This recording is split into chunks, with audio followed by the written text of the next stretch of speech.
The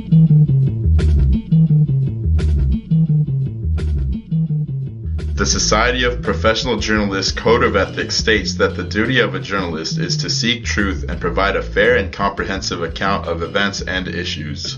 The SPJ's Code of Ethics is broken down into 4 parts, which are: to seek truth and report it. This means to be honest and fair when gathering and reporting news. Second is to minimize harm, which means to respect your subjects, colleagues, and sources. Third is to act independently, which means avoiding conflicts of interest. And lastly, to be accountable to the audience and other journalists, and also to expose unethical practices in news media. But the SPJ Code of Ethics has not been updated since 1996, and with recent trends in technology and politics, the protection of whistleblowers and hacktivists should be emphasized, even if they gathered information using illegal means. It is ethical to break unethical laws. Whistleblowers like Daniel Ellsberg, Mark Felt, aka Deep Throat, Bradley Manning, and Edward Snowden are critical to a healthy democracy. On June 5, 2013, journalist Glenn Greenwald broke the story that the NSA was collecting the data of U.S. citizens. His source was a whistleblowing computer wizard named Edward Snowden. In order to be an investigative journalist today, you should understand that the government will go to many lengths to destroy your credibility and your life if you have sensitive information. In the case of Glenn Greenwald, the lives of those around him were affected as well. The UK and US governments hate the journalism that we're doing. What they want to do is what they always try to do in these cases, which is use intimidation and bullying to scare people who are going to continue to do the reporting out of doing the reporting.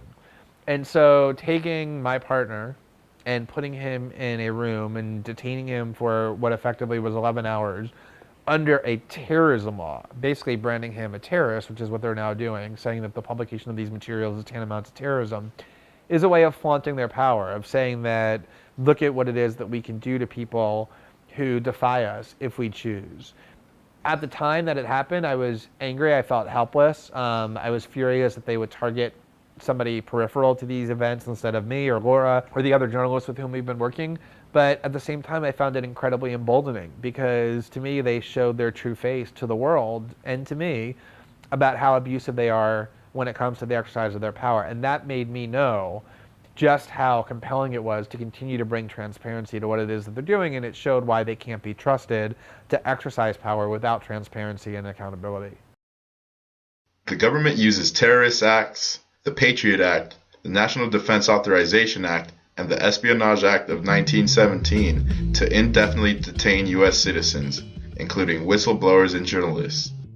In this next clip, Abby Martin and David Seaman talk about the lack of protection that whistleblowers and journalists have these days.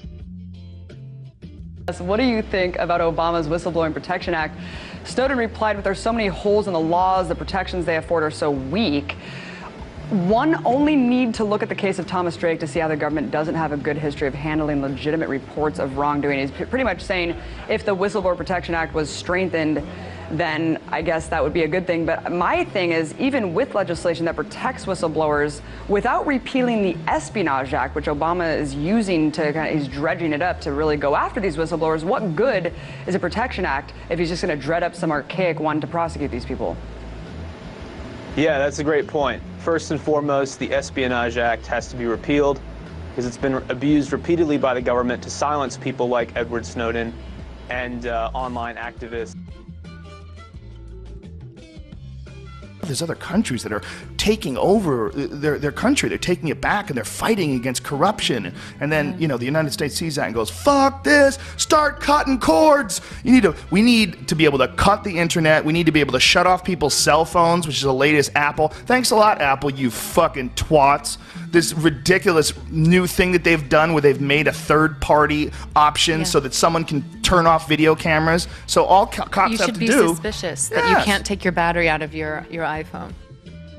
It is dangerous to allow the government to collect this kind of information on its citizens. Any of that information can be used down the road to blackmail you or keep you from whistleblowing, or as a journalist, keep me from leaking a story, or keep me from even having the story in general because they know what track I'm on.